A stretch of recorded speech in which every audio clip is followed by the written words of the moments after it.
2018 में राजस्थान में कांग्रेस की सरकार बनी और उसके बाद उसने कई कल्याणकारी योजनाएं प्रदेश की जनता के हक में शुरू की। इनमें सबसे प्रमुख है चिरंजीवी योजना। ये योजना बहुत बड़ी है, बहुत अच्छी है। 88% जनता को इसका लाभ मिल रहा है, लेकिन इसमें कुछ सुधार की आवश्यकता है। इसके क्रियान्वयन में कई अस्पताल जो हैं, प्राइवेट अस्पताल, वो आनाकानी करते हैं, इलाज करने से मना करते हैं, कोई न कोई बहानेबाजी करते हैं। एक बात और देखने में आई है कि अगर आप चिरंजीवी योजना के तहत इलाज कराओगे तो जूनियर डॉक्टर इलाज करेंगे, और अगर पैसे देकर इलाज कराओगे तो सीनियर डॉक्टर इलाज करेंगे। तो मेरा सुझाव है, आपने एक टोल फ्री नंबर दे रखा है, लेकिन वो टोल फ्री नंबर कई बार जवाब नहीं देता, कई बार मिलता नहीं है, और मिलता है तो संतोषजनक कार्रवाई नहीं कर पाता।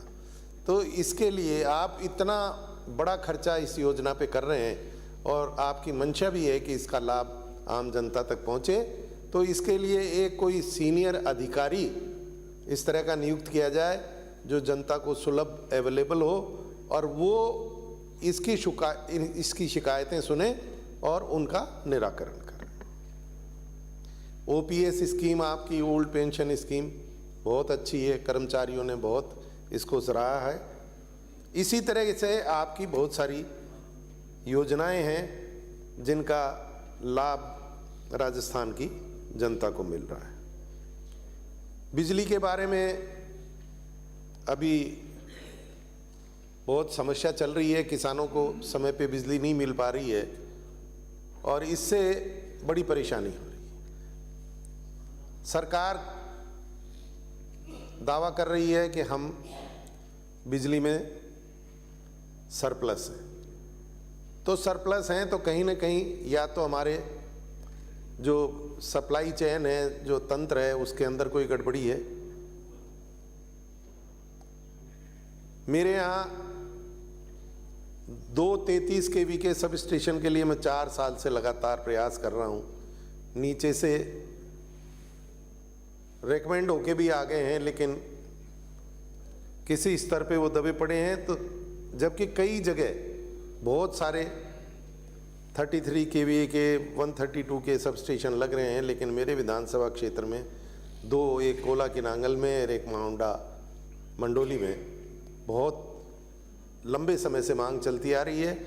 एक जगह तो लगभग 48 किलोमीटर लंबा फीडर है, जबकि नियमों के हिसाब से 9 किलोमीटर से लंबा फीडर नहीं होना चाहिए, और उस 48 किलोमीटर के फीडर पे भी 33 kV का सब स्टेशन सरकार की ओर से मंजूर नहीं हो रहा। तो मेरा निवेदन है कि उसे शीघ्र स्वीकृत कराया जाए और बिजली की जो व्यवस्था है, सप्लाई है, उसको कम से कम जब तक फसल का काम रहता है तब तक तो बहुत अच्छी की जाए। 6 घंटे तो कम से कम बिजली उनको दी जाए। एक अभी तक हमारे पूरे प्रदेश में 22 घंटे 2 फेज़ की बिजली मिलती थी, लेकिन इन दिनों आकर 2 फेज़ की जो बिजली है वो शाम को 6 बजे काट दी जाती है, जिस समय वो पीक आवर्स हैं जब बिजली की हर व्यक्ति को आवश्यकता होती है। ऐसे समय पे बिजली काट देना जो है वो परेशानी का कारण बनता है। तो 6 बजे से और 10 बजे तक शाम को कम से कम बिजली की कटौती 2 फेज़ की ना की जाए, ये मेरा सरकार से आग्रह है।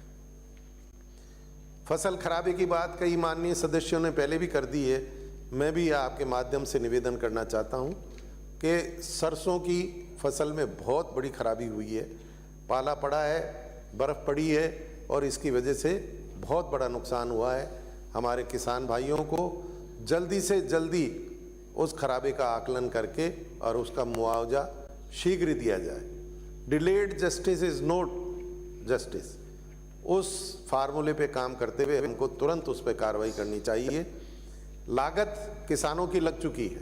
किसान बड़ी मुश्किल से अपनी फसल बोता है और उसको तैयार करता है, बहुत सारा खर्चा उसको लगता है।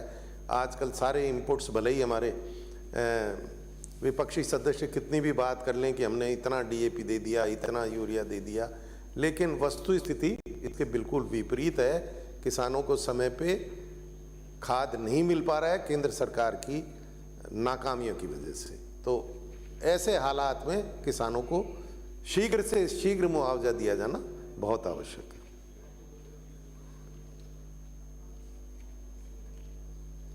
एक सिलिकोसिस के बारे में सरकार की बहुत अच्छी योजना चल रही है, लेकिन जैसी अच्छी योजना है, जैसी सरकार की मंशा है, उसके अनुरूप काम नहीं हो रहा है।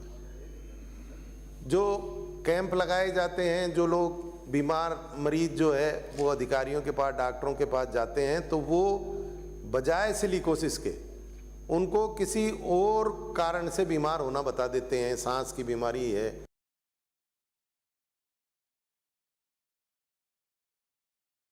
से कतराते हैं कि उसको सिलिकोसिस का बीमार किया जाए। मैंने मेरे विधानसभा क्षेत्र में बहुत सारे ये ग्राइंडिंग यूनिट्स हैं,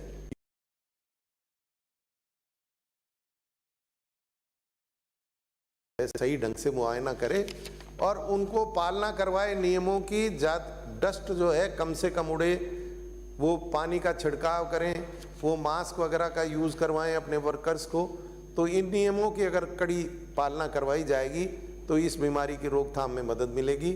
और इसकी जांच के लिए सरकार को विशेष कदम उठाने चाहिए, जिससे कि हम इस बीमारी से नुकसान को कम कर सकें। जल जीवन मिशन की कई सदस्यों ने बात की, मैं भी उस विषय में कुछ मेरे विचार रखना चाहता हूँ। एक तो सबसे बड़ी समस्या जल जीवन मिशन की है कि जो ड्राई पॉइंट्स हैं, जो सूखे निकल जाते हैं बोरिंग, उनकी कोई व्यवस्था नहीं है उनको दोबारा लगाने की। अगर किसी गांव में योजना स्वीकृत है और आपने वहाँ 2 बोरिंग लगा दिए और अगर दोनों बोरिंग सूखे निकल गए तो वो सारी आपकी जो योजना है वो धरी की धरी रह गई। आपका जो सोच है कि हर घर तक पानी हम पहुँचाएंगे, वो सोच आपकी वहीं की वहीं धरी रह जाएगी। तो मेरा आपके माध्यम से निवेदन है कि जो बोरिंग सूखे निकल जाएं उनकी एवज में और नए बोरिंग लगवाने का प्रावधान इस योजना में किया जाए। एक इसके अंदर देरी बहुत हो रही है, काम बहुत धीमी गति से चल रहा है। ठेकेदार लोग बहुत सारे जिलों का काम ले लेते हैं, पूरे ज़िले का काम ले लेते हैं, उसकी कैपेसिटी नहीं है उतना काम करने की, उससे ज़्यादा वो काम ले लेता है और उसका नतीजा ये निकलता है कि काम की गति धीरे रहती है। कई पंचायतें ऐसी हैं अभी जहाँ पे हमारे यहाँ काम शुरू ही नहीं हो पाया। एक ही ठेकेदार है पूरे ज़िले का, उसके पास सीमित साधन है।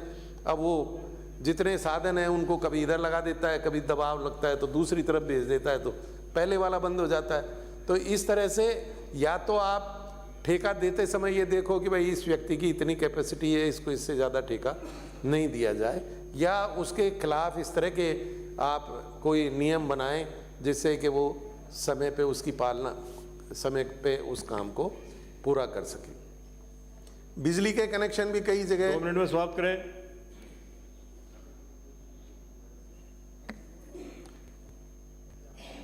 सरकार ने सेकेंडरी स्कूल्स को सीनियर सेकेंडरी में कन्वर्ट करके बहुत अच्छा एक कदम उठाया था।